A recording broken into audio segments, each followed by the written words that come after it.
Hello dears, hii ndio twist combo ambayo ni nzuri jamani na inavutia. Unaona ameweka half twist, half kaweka cornrows. Lakini zingatia cornrows kiwa nzuri ndio zinafanya muonekano mzuri wa nywele. Unaona mteja wetu, mpendwa wetu, mrembo wetu alivyosuka na kupendeza. Nywele yake ni soft, ni ile laini kabisa. Lakini msusi amezingatia ubora wa hiyo cornrows. Unaona alivyoisuka vizuri na amejitahidi ameishika nywele yote, hajabakisha nywele. Unaona mrembo amependeza na nywele ni nzuri jamani. Zingatia cornrow iwe nzuri na ivutie.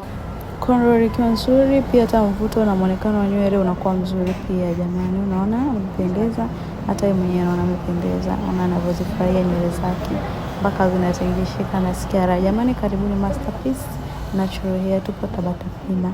Msisahau kulike, kushare pamoja na kucomment down. Karibuni sana, tunawapenda.